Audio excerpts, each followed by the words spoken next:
Question है आपका। इसमें टोटल 9 क्वेश्चन दिए हैं मैंने आपको असाइनमेंट के अंदर। तो 9 क्वेश्चन में जो हमारा पहला क्वेश्चन है, इसके मैंने कई सारे क्वेश्चन और लिखे हुए जिनका आंसर लगभग एक जैसा ही है। थोड़ा मैंने सभी क्वेश्चन के आंसर को नीचे एक्सप्लेन करने की कोशिश भी की है। तो पहला क्वेश्चन है आपका, discuss elaborate the accountability of lawyer towards the court, client and society.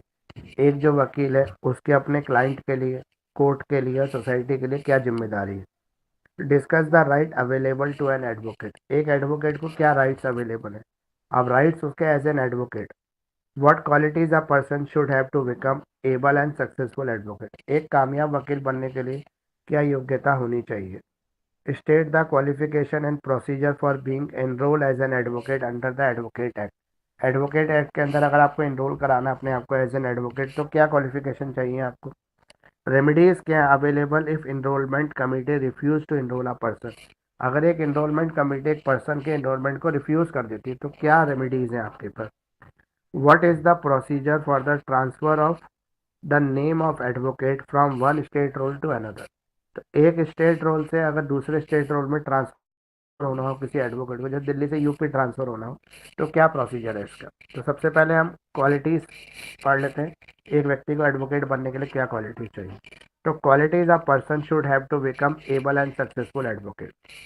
Become and becoming an adept and successful advocate require a combination of inheritance qualities, acquired skill, and deep commitment to the principle of justice. एक व्यक्ति को अगर कामयाब वकील बनना है तो उसके पास कुछ क्वालिटीज होनी चाहिए, कुछ स्किल्स होनी चाहिए और डीप कमिटमेंट होना चाहिए प्रिंसिपल ऑफ जस्टिस के साथ। तो किसी को भी अगर अच्छा प्रोफेशनल एडवोकेट तैयार होना है तो उसको लीगल एक्सपर्ट होना चाहिए सबसे पहले।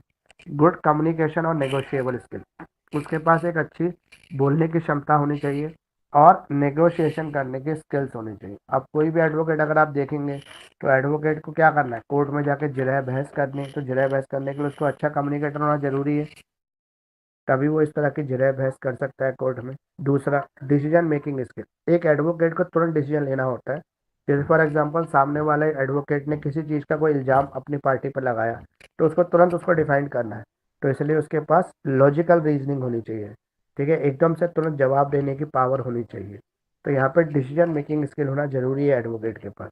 Analytical skill and logical thinking ability, एक एडवोकेट को किसी भी सिचुएशन को, परिस्थिति को एनालाइज करने की पावर होनी चाहिए और लॉजिकल थिंकिंग की एबिलिटी होनी चाहिए कि वो समय के हिसाब से, परिस्थिति के हिसाब से तुरंत डिसीजन ले सकता है।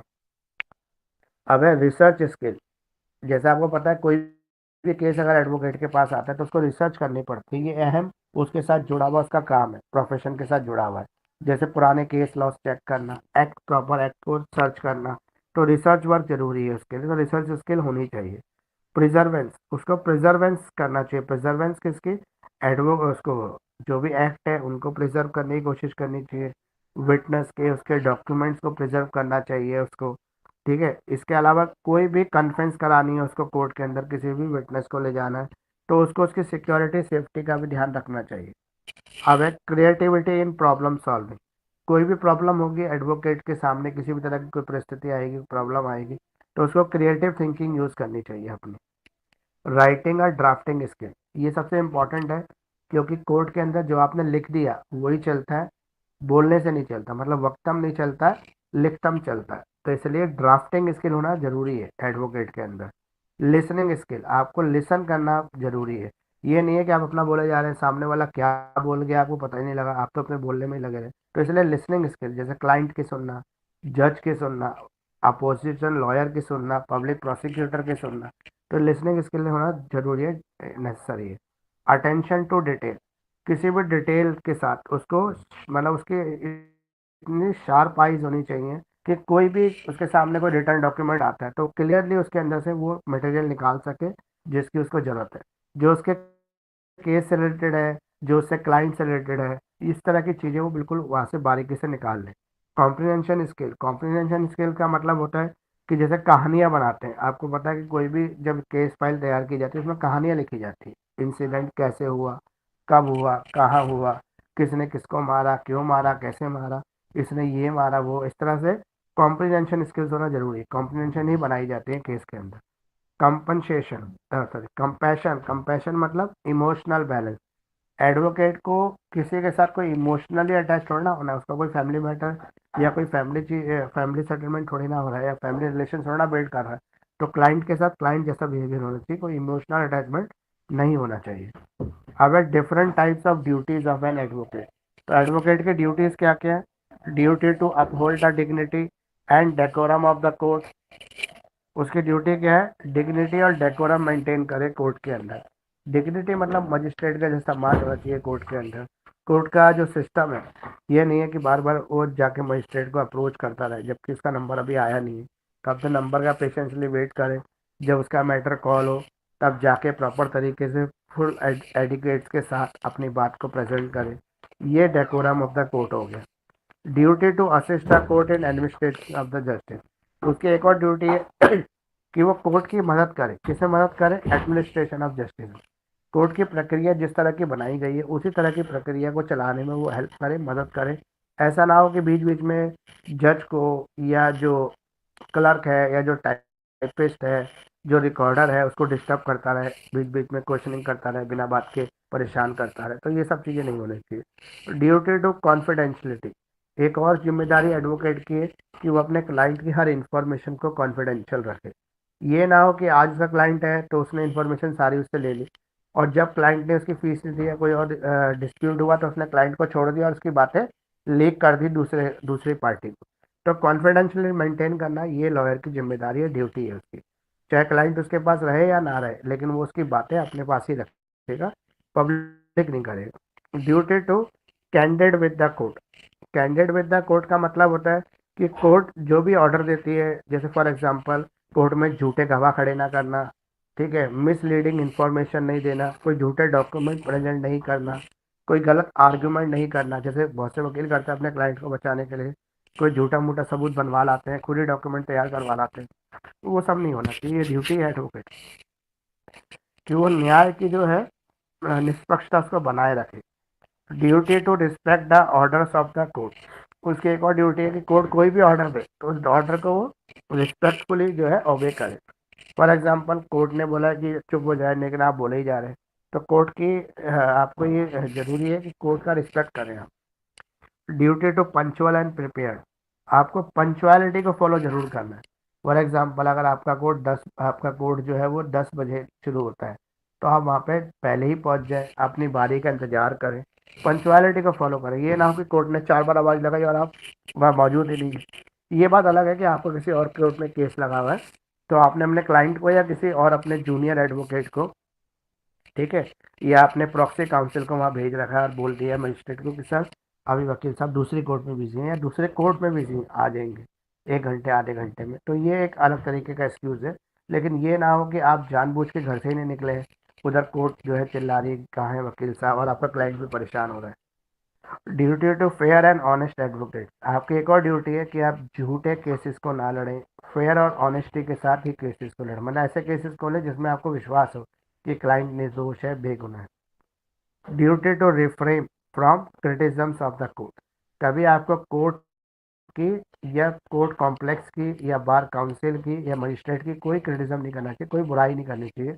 मतलब आपकी ये ड्यूटी है कि आप जो है डिग्निटी और रिस्पेक्ट जो है कोर्ट की बनाए रखें। Duty to comply with the court order and direction. कोई कोर्ट कोई भी ऑर्डर देती है, कोई डायरेक्शन देती है, तो उस डायरेक्शन को आप फॉलो करेंगे, जैसे कोर्ट बोल रही है वैसे ही करेंगे। अगर कोर्ट ने बोला है कि अगली डेट में आपको अपने एविडेंस को पेश करना है, तो आप नेक्स्ट डेट पे जाकर कोई एक्सक्यूजेस नहीं मांगेंगे जब तक ज़रूरी ना हो, और आपको प्रॉपर तरीके से कोर्ट की कार्रवाई को चलाने में हेल्प करनी चाहिए। ठीक। Duty to avoid the frivolous and vexatious litigation. बहुत से कुछ वकील ऐसे होते हैं जो छोटी छोटी बात को बहुत बड़ा बड़ा करके लिख देते हैं। मतलब कुछ बात होती नहीं है, कहानियाँ इतनी लंबी लंबी लिख देते हैं कि मजिस्ट्रेट भी परेशान होता है उसको पढ़ के सच निकालने के लिए, और जो अपोजिशन लॉयर है वो भी परेशान हो जाता है क्योंकि कहानियाँ बना दी इन्होंने। तो इस तरह के जो वेक्सिशियस लिटिगेशन है वो नहीं बनानी चाहिए। Duties for an advocate towards the client. अब एक एडवोकेट की अपने क्लाइंट के प्रति क्या ड्यूटी है? तो पहली ड्यूटी है लॉयल्टी की, ईमानदारी की और कमिटमेंट की। जो भी कमिटमेंट वो अपने क्लाइंट से कर रहा है पूरी ईमानदारी के साथ करेगा, और पूरी ईमानदारी से उस कमिटमेंट को पूरा करने की कोशिश करेगा। ये ड्यूटी है एडवोकेट की। मतलब क्लाइंट के साथ कोई धोखाधड़ी नहीं होगा, क्लाइंट जैसे बहुत से एडवोकेट मान लो कि क्लाइंट से फीस ले ली और सामने वाली पार्टी से पैसे लेकर अपने क्लाइंट के केस को ठीक से रिप्रेजेंट ही नहीं किया। तो ये सब नहीं होना चाहिए। ड्यूटी ऑफ लॉयल्टी और कमिटमेंट, जो बोला है एडवोकेट को उसी तरह से अपनी ड्यूटी परफॉर्म करनी। Duty to provide the competent and diligent representation. देखो, डेलीजेंट रिप्रेजेंटेशन की अगर हम बात करें तो ये डिपेंड करता है एडवोकेट टू एडवोकेट। मतलब हर एक एडवोकेट का अपना एक तरीका है, अपनी एक क्षमता है उसकी करने की, उसी हिसाब से वो जो है अपने काम को करता है। लेकिन फिर भी उसको कोशिश यही करनी चाहिए कि वो ईमानदारी से पूरे प्रॉपर तरीके से पूरे डेडिकेशन से किसी भी केस को फाइट करे। Duty to disclosure and information inform consent. बिना क्लाइंट के कंसेंट लिए उसकी किसी भी पर्सनल इंफॉर्मेशन को, किसी लीगल इंफॉर्मेशन को कोई डिस्क्लोज नहीं करेगा। ये किसकी ड्यूटी है? एडवोकेट की ड्यूटी है क्लाइंट के लिए। Duty to avoid conflict of interest. हमेशा कोशिश करनी चाहिए एडवोकेट को कि कोई कॉन्फ्लिक्ट ऑफ इंटरेस्ट ना हो, मतलब एडवोकेट का और उसके क्लाइंट के बीच में कोई इंटरेस्ट का कॉन्फ्लिक्शन ना हो। यानी कि फॉर एग्जांपल जैसे एक केस आया था 30,000 कोर्ट में कि एक क्लाइंट था, उसकी ज़मीन का विवाद चल रहा था अपने भाई से, वो कि एक एडवोकेट के पास गया केस लेके और एडवोकेट ने वो केस ले लिया उसका। एडवोकेट को ये पता था कि ये केस क्लाइंट जीत जाएगा लेकिन क्लाइंट बहुत डरा हुआ था क्योंकि उसको ऐसा लगता था कि उसका भाई जीत जाएगा। तो एडवोकेट ने बीच में क्या किया, उसको बोला कि भाई ऐसा है कि ये तुम पैसे पकड़ो और ये ज़मीन मेरे नाम कर दो। अब मैं जानूँ या तुम्हारा भाई जाने, मैं अपने आप इस ज़मीन को सिर्फ वसूल लूँगा या हासिल कर लूँगा, या नहीं कर पाया तो मेरा लॉस होगा, तुम लॉस से बच जाओगे।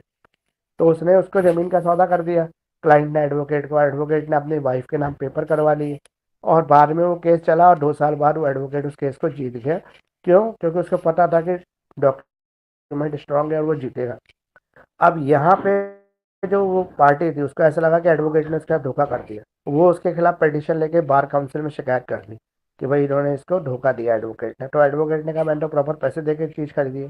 लेकिन यहाँ पे ब्रीच ऑफ ड्यूटी माना गया। एडवोकेट की जो जिम्मेदारी है कि वो अपने क्लाइंट की किसी भी पर्सनल इंटीग्रिटी और इंडिपेंडेंस को ब्रीच नहीं करेगा। तो वहाँ पे उसने क्या किया, क्लाइंट के साथ धोखा किया। उसने उसकी पर्सनल इंफॉर्मेशन हासिल करके और उसको पता लग गया था कि केस में स्ट्रांग है और ये वो जीत जाएगा। उसने वो महंगी ज़मीन जो कई लाखों की थी कई हज़ारों में खरीद ली। मतलब कुछ इस तरीके से हुआ। तो इसमें बार काउंसिल ने जो है उस एडवोकेट का लाइसेंस भी सस्पेंड कर दिया और साथ में उसके ऊपर लाइफ टाइम बैन लगा दी। और जो प्रॉपर्टी वो तो बिकी गई थी, वो तो वापस दिलवा नहीं सकती थी बार काउंसिल। उसके लिए उसको डायरेक्शन दे दी क्लाइंट को कि फर्दर केस कर दे कोर्ट में जाके फ्रॉड का। अब है अगली ड्यूटी एडवोकेट की क्लाइंट के प्रति। Duty to maintain communication and update. लगातार केस में क्या चल रहा है इसकी अपडेशन, इसका कम्युनिकेशन वो अपने क्लाइंट के साथ करता रहे ताकि क्लाइंट को पता रहे कि उसका केस किस दिशा में जा रहा है, या केस स्ट्रांग है, कमज़ोर है, कैसा है, वीक है, स्ट्रांग है, वो सब उसको पता होना चाहिए। Duty to act in the best interest of the client. हमेशा एडवोकेट को कोशिश करनी चाहिए कि वो क्लाइंट के बेस्ट इंटरेस्ट में काम करे, मतलब उसमें क्लाइंट का फायदा होना चाहिए जितना पॉसिबल हो सके उतना। अब एडवोकेट की सोसाइटी के प्रति क्या जिम्मेदारी। देखो, सारी जिम्मेदारियां तो नहीं आएंगी आपको, सारी ड्यूटी, कोई एक दो ड्यूटी आपसे कोर्स में एग्जाम में पूछ लेगा, तो आपको वो भी ध्यान रखना है। Duty of advocate toward the society. Society के प्रति क्या ड्यूटी है एडवोकेट की? पहली, duty to promote access to the justice. उसकी एक ड्यूटी है कि वो जस्टिस की एक्सेस, मतलब वो कोशिश ये करे कि उसके जो क्लाइंट है उसको जस्टिस मिले, न्याय मिले, और साथ में किसी ऐसे केसेस को ना ले जो झूठे केसेस हो, फ्रॉड केसेस हो, इस तरह के केसेस को वो ना ले।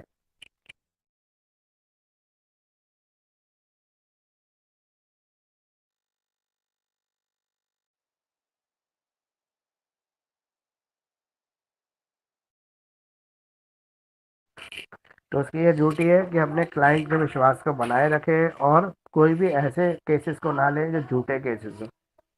वो समाज के प्रति जिम्मेदारी है उसकी। Duty to promote the legal education and advances. हमेशा अपने आस पड़ोस में लीगल एडवाइस करता रहे, सबको लीगल अवेयरनेस देता रहे, लीगल एजुकेशन देता रहे। ये भी जिम्मेदारी है एडवोकेट के समाज के प्रति। Duty to uphold the rule of the law and social justice. कोशिश ये करे कि लॉ के जो कानून है उसकी अवेयरनेस सबके अंदर रहे और कानून के हिसाब से सोसाइटी रन करे। अगर कोई भी ऐसा है जो लॉ ब्रेकर है उसके खिलाफ तुरंत एक्शन लेने की जिम्मेदारी एडवोकेट की होती है। Duty of advocate toward the colleagues. अपने कलीग्स के प्रति क्या जिम्मेदारी है एडवोकेट की, जो साथी एडवोकेट है। Duty of professional courtesy and cooperation, वो अपने साथी वकीलों के साथ कोऑपरेशन करे, सहयोग करे। प्रोफेशनल कर्टसी भी उसकी ड्यूटी है, ठीक है, मतलब प्रोफेशनल व्यवहार करना चाहिए। जैसे ये नहीं है कि कोर्ट के अंदर दोनों लड़ रहे तो बाहर जाके दुश्मनी हो गई, वो बाहर आके फिर दोस्ती हो जाते हैं, क्योंकि वो तो वहाँ पे प्रोफेशनल रोल प्ले कर रहे हैं इस वजह से। Duty to report the professional misconduct, कोई भी प्रोफेशनल मिसकंडक्ट अगर हो रहा है, कोई एडवोकेट कर रहा है, तो उसके तुरंत बार काउंसिल में शिकायत करे, ताकि उस एडवोकेट के खिलाफ तुरंत एक्शन ले bar council.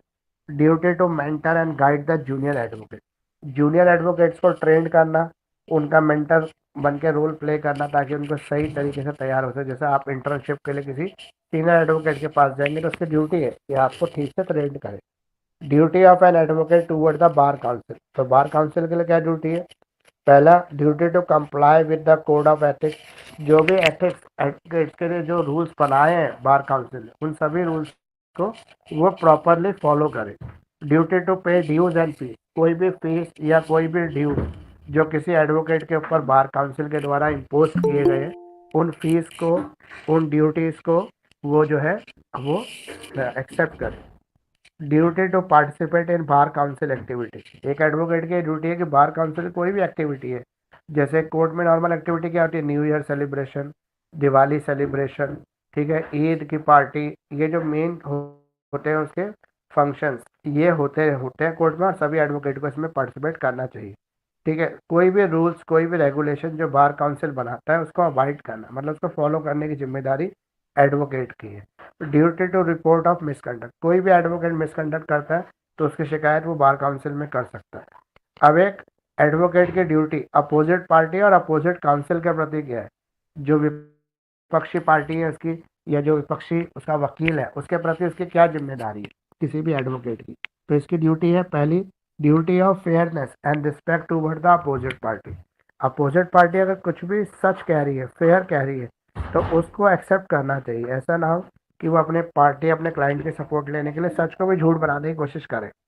Duty to professional courtesy towards the opposite counsel, opposite counsel के साथ प्रोफेशनल बिहेवियर करे, प्रोफेशनल कर्टसी करे। ऐसा ना हो कि दुश्मनी थोड़ी ना है दोनों की, दोनों एक प्रोफेशनल रिलेशंस की वजह से एक दूसरे के सामने खड़े हैं। Duty to avoid the conflict of interest with the opponent, किसी भी अपोनेंट पार्टी से, अपोजिट पार्टी से कॉन्फ्लिक्ट ऑफ इंटरेस्ट होने से रोके, कोई भी झगड़ा ना हो जाए कोर्ट में, कि फॉर एग्जांपल वो अपने क्लाइंट की तरफ से वकील लड़ने लग जाए सामने वाली पार्टी से। Duty of an advocate toward the legal profession, तो लीगल प्रोफेशन के लिए क्या ड्यूटी है एडवोकेट की? Duty to uphold the dignity and honour of the legal profession, जो भी उसका लीगल प्रोफेशन है उसका पूरा सम्मान करेगा, ऑनर करेगा, और उसके डिग्निटी को बनाए रखेगा। Duty to promote the legal education and professional development, अपने आसपास के लोगों को लीगली एजुकेट करना, उनकी कानूनी समझ को बढ़ाना, और प्रोफेशनल डेवलपमेंट करना। Duty to maintain the professional conduct and etiquette, जो प्रोफेशनल एडिक्वेट रहते हैं, प्रोफेशनल कंडक्ट होता है, उसकी एक्सपेक्टेशन की जाती है एडवोकेट से फुलफिल करने के लिए। Duty to avoid the misleading and false statement, किसी भी मिसलीडिंग या फॉल्स स्टेटमेंट से बचना। Duty to respect the authority, court की कोई भी अथॉरिटी है, किसी भी तरह का डिपार्टमेंट है कोर्ट का, उसकी रिस्पेक्ट करनी चाहिए। अब है राइट्स क्या है? ये तो सारी एडवोकेट की ड्यूटीज हो गई, अलग अलग ड्यूटीज है क्लाइंट के लिए, कोर्ट के लिए, अपोजिशन पार्टीज के लिए, बार काउंसिल के लिए, किसी भी के बारे में भी ड्यूटी आपसे पूछ सकता है। आप जनरली देखेंगे तो एक ड्यूटी दूसरे से मिलती जुलती सी ड्यूटी है, तो कोई भी 8-10 ड्यूटी ऐसी याद कर लेना जो सब में आ रही है, उन्हीं को हर बार लिख देना जब भी एग्जाम में पूछे। तो इतनी सारी ड्यूटी आपको अलग अलग नहीं करनी पड़ेंगी, इसमें कुछ ड्यूटियाँ सेम सेम है जो सबको कवर कर रही है, तो ऐसे कुछ ड्यूटीज को अलग कर लेना, 8 या 10 ड्यूटीज को, उससे ज़्यादा मार्क्स का क्वेश्चन आता भी नहीं। Duty to respect the authority of the court, court की अथॉरिटी की रिस्पेक्ट करना, ये तो हो गया। अब है राइट्स ऑफ एडवोकेट, एडवोकेट्स के राइट्स क्या क्या है, क्या उसके पास मतलब हक है? तो पहला है एडवोकेट्स राइट टू प्रैक्टिस, उसके पास कोर्ट के अंदर प्रैक्टिस करने का राइट है, वो एक लीगल वे में कोर्ट में प्रैक्टिस कर सकता है। Advocates right to enter any court and observe the proceeding, कोई भी कोर्ट अगर चल रही है, उसमें उसका मैटर लगा या नहीं लगा, वो उस कोर्ट में जाके उस प्रोसीडिंग को सुन सकता है, यह एडवोकेट के पास राइट है। Advocate right to freedom of speech and expression, उसके पास बोलने की आज़ादी है, उसके पास एक्सप्रेशंस की आज़ादी है। Advocates right to meet with accused.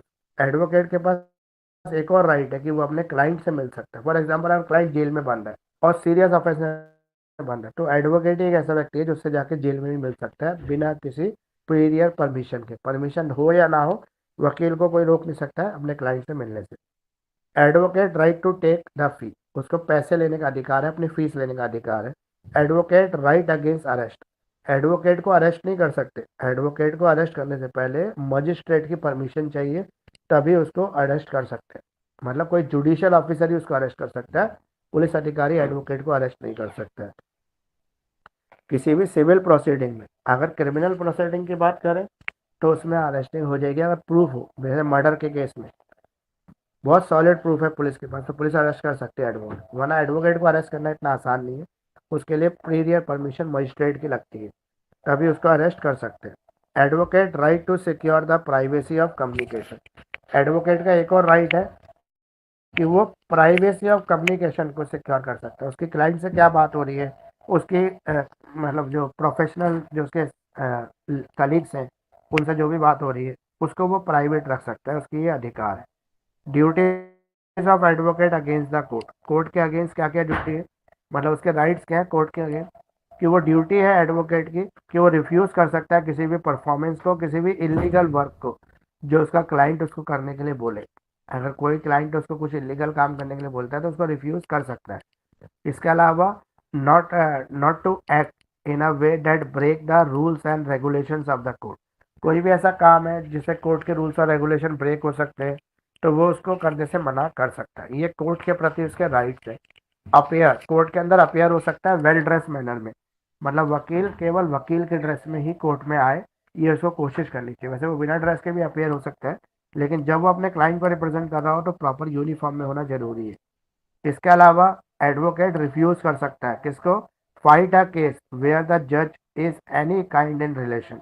अगर जज से उसका कोई भी रिलेशन है, जैसे फॉर एग्जांपल जज उसका बड़ा भाई है, उसका कोई ब्लड रिलेशन है जज के साथ, या उसके पिताजी हैं जज, या उसका कोई बेटा है जज मान लो, तो वो रिफ्यूज कर सकता है उस केस में प्रेजेंट होने से। Advocate not perform any unethical practice. कोई भी अनएथिकल प्रैक्टिस, कोई भी इलीगल प्रैक्टिस वो नहीं करेगा, ये उसके कर्तव्य है कोर्ट के प्रति। Procedure to enrolment as an advocate. अब ये सारे राइट्स एंड ड्यूटी कंप्लीट हो गए। अब प्रोसीजर आ गया कि एक एडवोकेट को कैसे रजिस्टर कर सकता है, क्या प्रोसेस है उसका।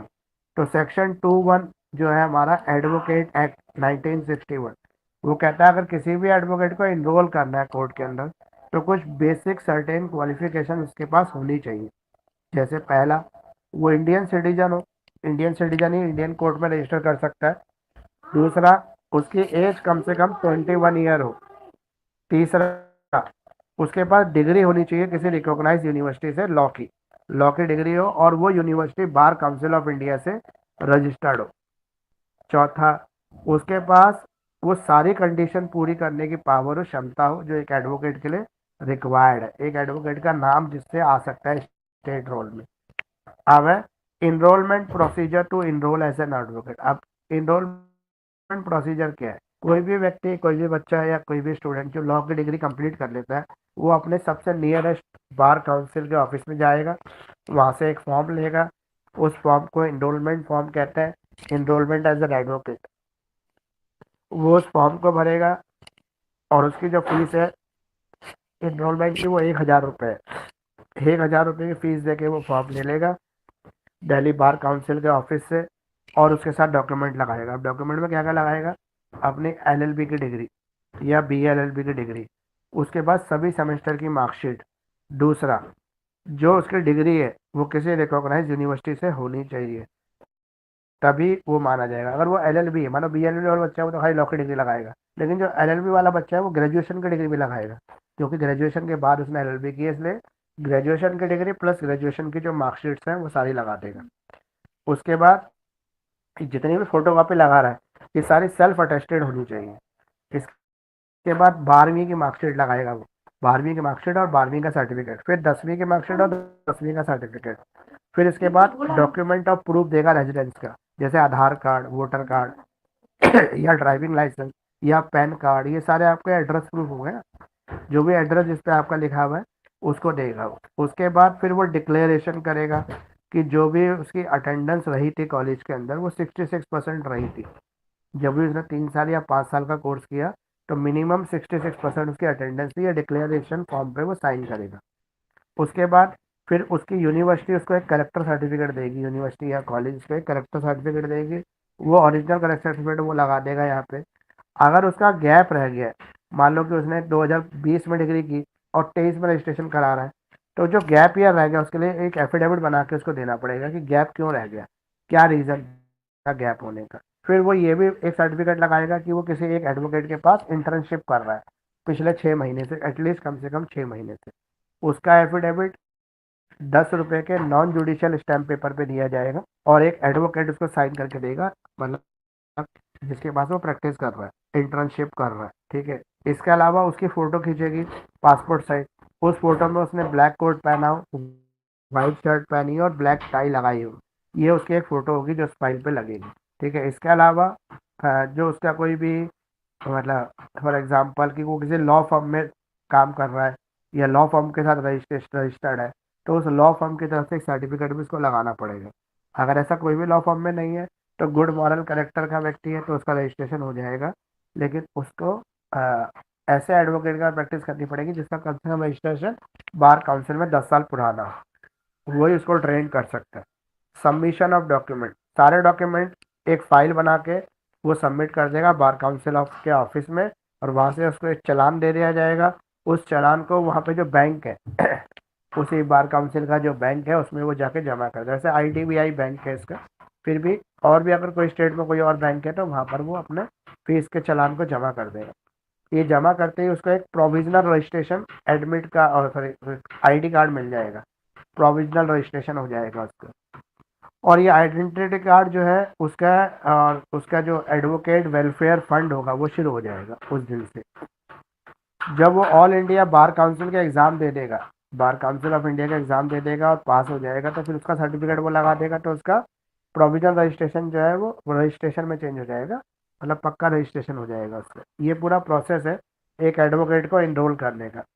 अगर फॉर एग्जांपल मान लो कोई कमेटी है किसी भी एडवोकेट के रजिस्ट्रेशन की एप्लीकेशन को रिफ्यूज़ कर देती है, रिफ्यूज़ करने के अलग अलग ग्राउंड हो सकते हैं। फॉर एग्जांपल जिस व्यक्ति ने एडवोकेट एनरोलमेंट के लिए एप्लीकेशन लगाई है उसके पीछे से जो हिस्ट्री है वो ख़राब है, मतलब उसका नाम कई थानों के अंदर लिखा हुआ है, वो कई क्रिमिनल मतलब कई क्राइम्स में इन्वॉल्व रहा है, तो ऐसे व्यक्ति को तो एडवोकेट बनाएगा नहीं बार काउंसिल, तो उसके रजिस्ट्रेशन कैंसिल कर देगा। या फिर मान लो उसकी कोई शिकायत कर देता है, फॉर एग्जांपल आपका कोई फेलो एडवोकेट है वो शिकायत कर देगा, भाई इसकी तो यूनिवर्सिटी में अटेंडेंस शॉर्ट थी, ये तो यूनिवर्सिटी कभी जाते जो कॉलेज कभी जाता हमने देखा ही नहीं, घर बैठ के ही पढ़ता रहा और पास हो गया।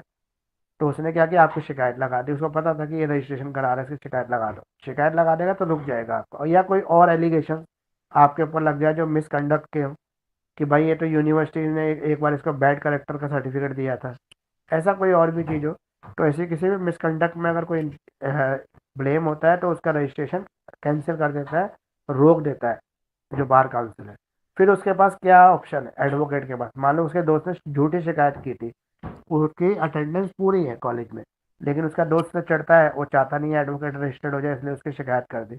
तो ऐसा व्यक्ति जो होता है वो शिकायत करेगा, सबसे पहले शिकायत कहाँ करेगा, बार काउंसिल में करेगा, एक अपील बनाएगा, एक अपील पूरी तैयार करके, जैसे प्लीडिंग बनाते हैं इस तरह से अपील बना के पूरी तैयार करके फाइल कर देगा बार काउंसिल में, और बार काउंसिल उसके ऊपर पूरी सुनवाई करेगा। पहले जो भी उसकी कमेटी होगी वो उस पर सुनवाई करेगी, उसको बुला के पूछेंगे, उसके डॉक्यूमेंट का वेरिफिकेशन करेंगे। फॉर एग्जाम्पल मान लो अटेंडेंस शॉर्ट का मैटर आ रहा है, तो कॉलेज को लेटर डाला जाएगा, यूनिवर्सिटी से पूछा जाएगा, दोनों वेरीफाई कर देते हैं तो उसको अलाउ कर देंगे उसका रजिस्ट्रेशन को। अगर मान लो फिर भी कोई सोल्यूशन नहीं हो पाता है, बार काउंसिल उसके अपील को भी खारिज कर देता है कि आपका रजिस्ट्रेशन नहीं हुआ, तो फिर वो क्या कर सकता है, फिर वो रिट पटिशन डाल सकता है हाई कोर्ट के अंदर। फिर आर्टिकल 226 का वायलेशन हो गया है, फ्रीडम ऑफ प्रोफेशन जो कहते हैं उसका वायलेशन हो गया, तो वो व्यक्ति क्या करेगा, हाई कोर्ट चला जाएगा कि अगर मेरे फंडामेंटल राइट्स का वायलेशन हो रहा है, मुझे फंडामेंटल राइट है फ्रीडम ऑफ प्रोफेशन का, मैं वकील बनना चाहता हूँ, तो वहाँ पर कोर्ट पूरी सुनवाई करेगी, उसकी ग्राउंड को चेक करेगी किस बेसिस पर रिफ्यूज़ल किया गया है। अगर वो ग्राउंड करेक्ट पाए गए तो हाई कोर्ट भी उसकी एप्लीकेशन को रिजेक्ट कर देगी। अगर वो ग्राउंड में कुछ भी कमी पाई गई तो अलाउ कर दिया जाएगा, बार काउंसिल को डायरेक्शन दी जाएगी कि इसका रजिस्ट्रेशन कर दे। तो मान लो कि वो रिजेक्ट हो गया इसके अंदर, तो फिर वो क्या करेगा, अगेन जुडिशियल रिव्यू के लिए जा सकता है, हाई कोर्ट में रिव्यू पिटिशन लगा सकता है। वहां पर भी उसका फैसला जो है रिजेक्ट हो जाता है, तो फिर वो क्या करेगा, अपील करेगा सुप्रीम कोर्ट में। ये फाइनल अथॉरिटी है हमारे देश की, सुप्रीम कोर्ट जो है। सुप्रीम कोर्ट में क्या लगाएगा, स्पेशल लीव पिटिशन। ऐसे केसेस के अंदर SLP लगाई जाती है, स्पेशल लीव पिटिशन फाइल की जाती है। तो वो पूरी सुनवाई करेगी उसकी, जैसे आपका सिविल कोर्ट करती है उस तरीके से सुप्रीम कोर्ट उसकी सुनवाई करेगी।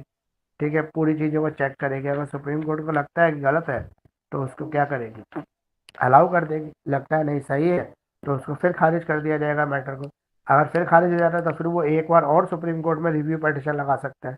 तो रिव्यू पिटिशन पर सुनवाई करेगी सुप्रीम कोर्ट दोबारा से, देखेगी। अगर उसको सही लगता है तो अलाउ कर देगी, नहीं तो कैंसिल तो है रजिस्ट्रेशन। तो ये पूरा प्रोसीजर है अगर किसी एडवोकेट का रजिस्ट्रेशन नहीं हो पाता है तो। अगर कोई एक एडवोकेट जो मतलब दिल्ली की कोर्ट में रजिस्टर्ड है और अपने आप को यूपी की कोर्ट में रजिस्ट्रेशन कराना चाहता है, ट्रांसफर कराना चाहता है, तो उसके लिए क्या प्रोसीजर है।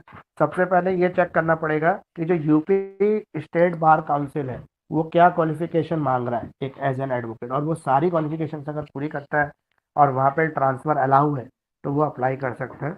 उसके पास पूरी एलिजिबिलिटी होनी चाहिए जो उस स्टेट के लिए ज़रूरी है वो। तो वो सबसे पहले क्या करेगा, जिस भी वो प्रेजेंट बार काउंसिल में रजिस्टर्ड, वाला दिल्ली में रजिस्टर्ड है तो दिल्ली से वो NOC ले लेगा, नो ऑब्जेक्शन सर्टिफिकेट, कि हमें कोई ऑब्जेक्शन नहीं है, इसके मिसकंडक्ट कोई नहीं है एडवोकेट का, कोई कंप्लेंट शिकायत आई नहीं है बार काउंसिल में कभी। तो बार काउंसिल इजीली उसको NOC दे देगा। NOC लेने के बाद वो जाके उस स्टेट के अंदर एप्लीकेशन फॉर्म साइन कर देगा जिस स्टेट के अंदर उसका क्या है, रजिस्ट्रेशन वो कराना चाहता है, ट्रांसफ़र कराना चाहता है। तो नई वाली जो स्टेट होगी वो चेक करेगी उसकी कंप्लेंट्स वगैरह तो कोई मिसकंडक्ट की नहीं है, ऐसा कुछ भी नहीं है, वेरिफिकेशन हो जाएगा, फिर अप्रूवल हो जाएगा।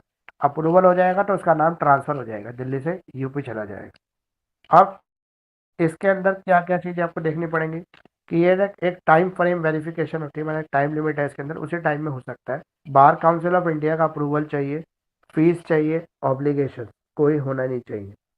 फॉर एग्जांपल मान लो एक एडवोकेट का पहले से ही केस चल रहा है दिल्ली में प्रोफेशनल मिसकंडक्ट का, क्लाइंट ने शिकायत कर रखी है कि उसने उसके जो ओरिजिनल डॉक्यूमेंट थे उसका मिसयूज़ कर लिया, तो ऐसे एडवोकेट का ट्रांसफ़र नहीं होगा, अलाउ ही नहीं करेगी, क्योंकि वो केस अभी चल रहा है।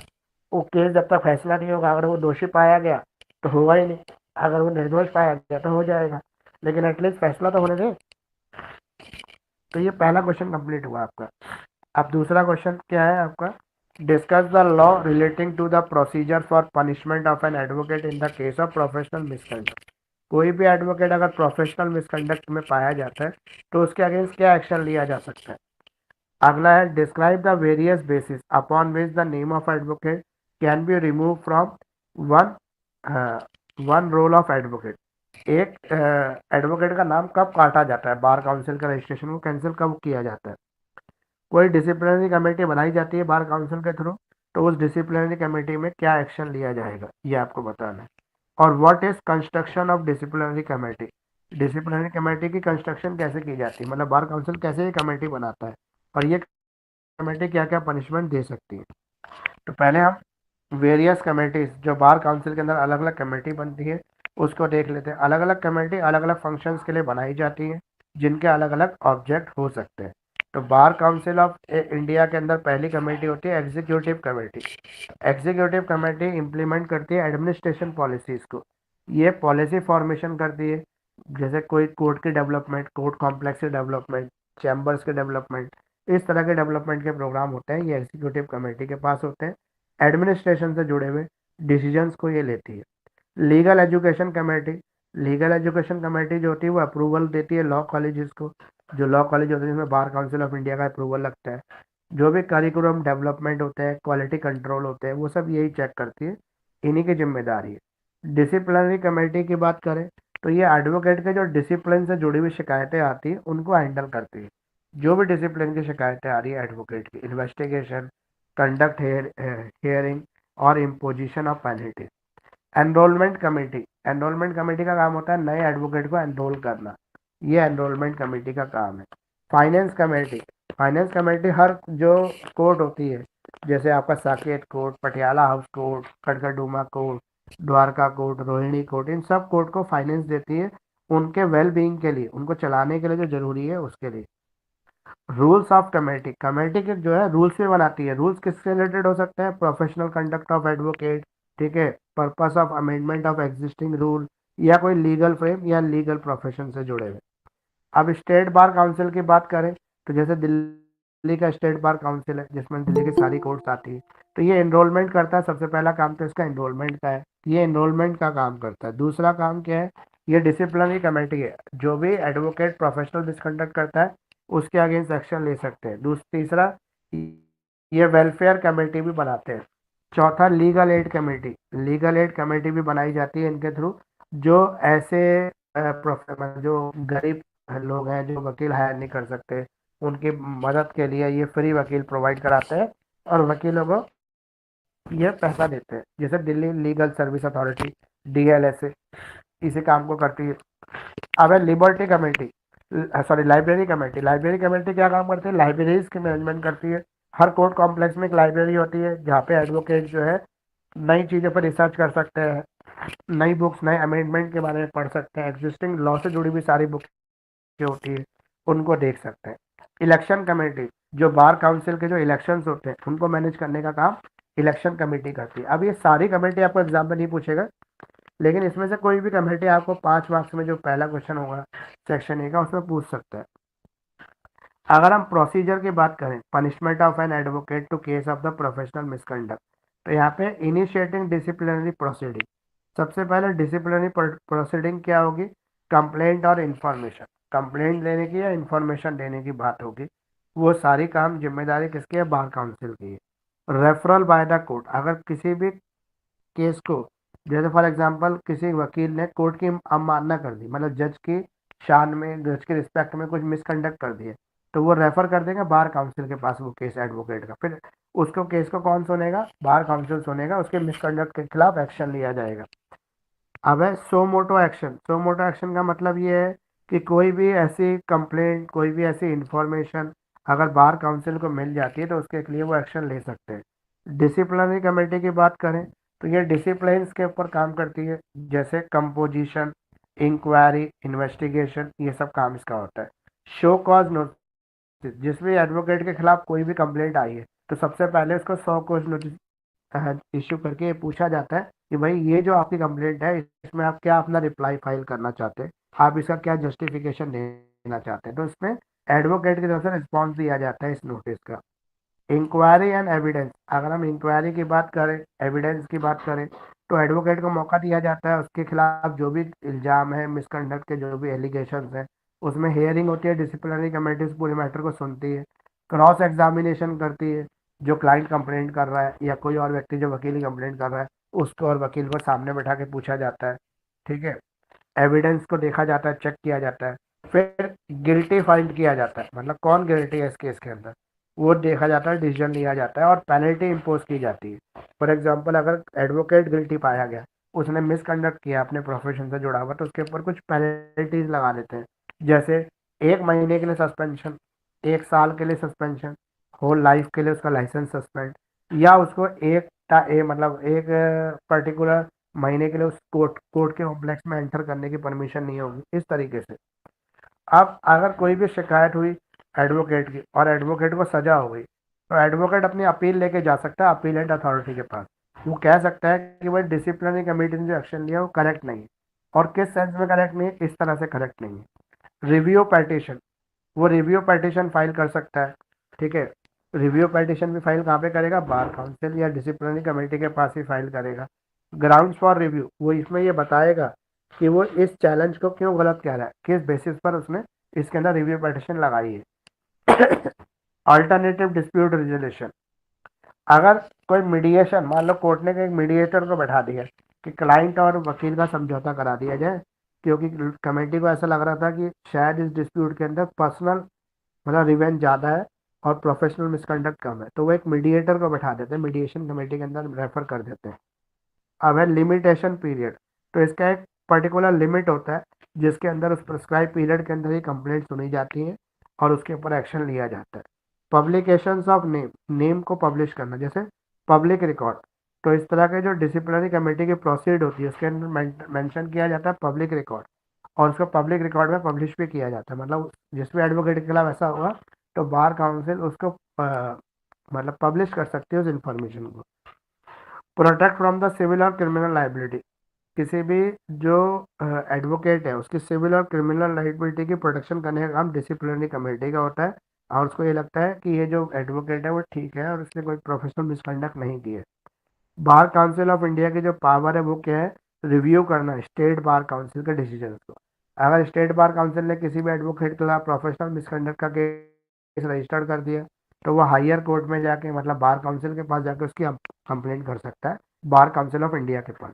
अब डिसिप्लिनरी कमेटी जो है वो कैसे बनाई जाती है, इसकी कंस्ट्रक्शन कैसे होती है, कौन कौन लोग इसके मेंबर होते हैं। तो इसके अंदर कंपोजिशन अगर हम बात करें तो ये बार काउंसिल करती है state bar council of India करती है। मतलब जैसे दिल्ली की बार काउंसिल में कोई हो रहा है, कोर्ट में कोई प्रोफेशनल मिसकंडक्ट हो रहा है, तो दिल्ली की जो स्टेट बार काउंसिल है वो ऐसे कमेटी का कंपोजिशन करेगी। इसके अंदर कुछ सीनियर एडवोकेट होते हैं, कुछ एक्सपीरियंस लीगल प्रोफेशनल्स होते हैं। अपॉइंटमेंट, जो मेंबर होते हैं डिसिप्लिनरी कमेटी के वो अपॉइंट किए जाते हैं स्टेट बार काउंसिल के थ्रू, और इसके अंदर एक चेयरपर्सन होता है और ऑफिस बेरर होते हैं इस कमेटी के। कोरम, इसका कोरम क्या है, ये डिसीजन देता है मेजॉरिटी ऑफ द वोट के बेस पर। फॉर एग्जांपल 6 मेंबर है तो 6 में से 4 किसी के पक्ष में अगर दे देंगे तो वो फैसला मान्य हो जाएगा। इंडिपेंडेंट, ये इंडिपेंडेंट होते हैं, डिसिप्लिनरी कमेटी जो है इंडिपेंडेंट है कोर्ट से। लीगल एक्सपर्टाइज, इसमें ऐसे ही लोगों को अपॉइंट किया जाता है जो अपने लीगल फील्ड के एक्सपर्ट्स होते हैं। तो ये गलती से 2 बार एक चीज लिख गई है इसमें, चेयरपर्सन, लीगल एक्सपर्टाइज के बाद गलती से 2 बार एक ही चीज लिख गई। चेयरपर्सन, इसमें चेयरपर्सन अपॉइंट किया जाता है उन्हीं के बीच में से जो मेंबर अपॉइंट होते हैं उसके। अब ये किस तरह की पनिशमेंट दे सकते हैं, अगर हम इसकी पनिशमेंट की बात करें तो ये रिपेयरमेंट ऑफ वार्निंग, ये वार्निंग दे सकते हैं। मतलब फॉर एग्जांपल इतना सीरियस नेचर का मिसकंडक्ट नहीं है तो वो एडवोकेट क्या करे, सॉरी कमेटी क्या करेगी, वार्निंग दे के छोड़ देगी। ठीक है। अब है censure, censure is a more serious from the rebuke और the implied of the strongest condemnation of the act, it may involve the formal written notice. तो अगर कभी भी ये प्रोफेशनल मिसकंडक्ट सीरियस नेचर का हुआ तो फॉर्मल नोटिस दिया जाएगा उसको, फाइन इम्पोज किया जाएगा अथॉरिटी के ट्रू एडवोकेट के ऊपर, सस्पेंशन भी किया जा सकता है उसके।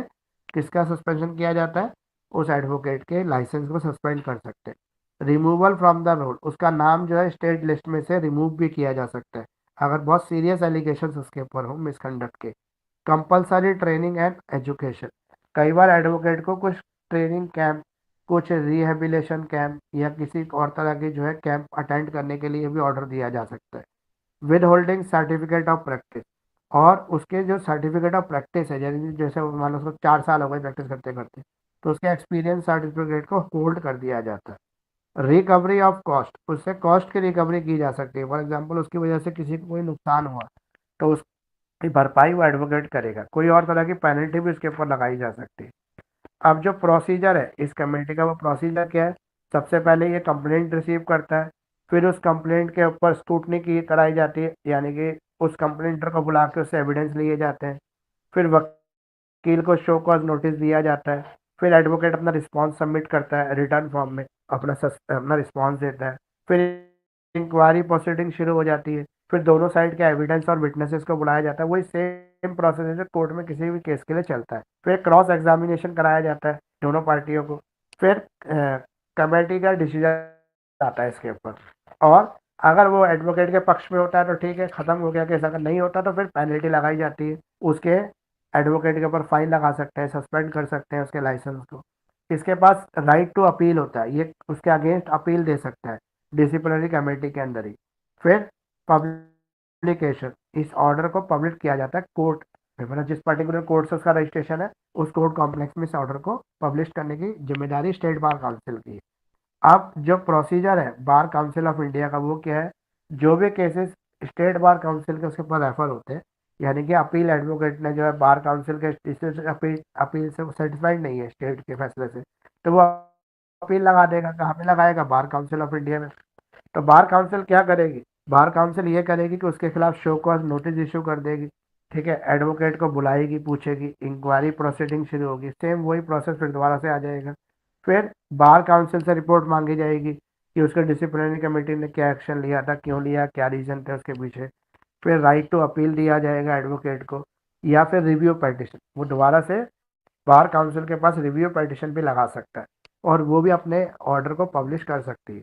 अब various basis upon which the name of advocate can be remove, एक स्टेट रोल में से एक एडवोकेट के नाम को कब रिमूव किया जा सकता है, कब उसका नाम काटा जा सकता है।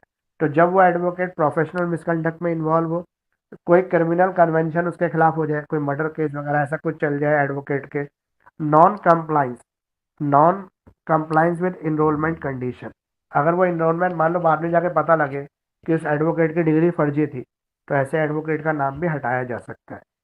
किसी अनफेयर या करप्शन प्रैक्टिस में वो इन्वॉल्व हो जाए, ठीक है, रूल्स और रेगुलेशन को वायलेट कर दे, बार काउंसिल के किसी नियम कायदे को ना माने, कोई उसका एडमिनिस्ट्रेशन ऑफ जस्टिस या प्रिजुड जो भी अथॉरिटी है उसके खिलाफ मिसकंडक्ट हो जाए, कोई प्रिविलेजेस का वो गलत इस्तेमाल कर ले जो एडवोकेट को प्रिविलेज मिली हुई है। इसके अलावा non payment of bar council dues, bar council के जो ड्यूज है उसको पेमेंट ना करे, कोई फीस है, कोई एनुअल फीस है, कुछ और तरह का चार्ज है। फेलियर टू अपडेट इंफॉर्मेशन, किसी भी इंफॉर्मेशन को अपडेट करने से फेल हो जाए, या कोई भी कोड ऑफ एथिक्स का वायलेशन कर दे, तो उसके नाम को यहाँ से काटा जा सकता है, हटाया जा सकता है। तो ये अब मैंने 2 क्वेश्चन आपके असाइनमेंट में से करा दिए। बाकी हम इसको दोबारा से एक बार शाम को कर लेंगे, आप इसको पढ़ के रखना, क्योंकि जो ज़्यादातर क्वेश्चन है वो 3-4 तक ही है जो रिपीट, बाकी तो एक ही क्वेश्चन ही है आगे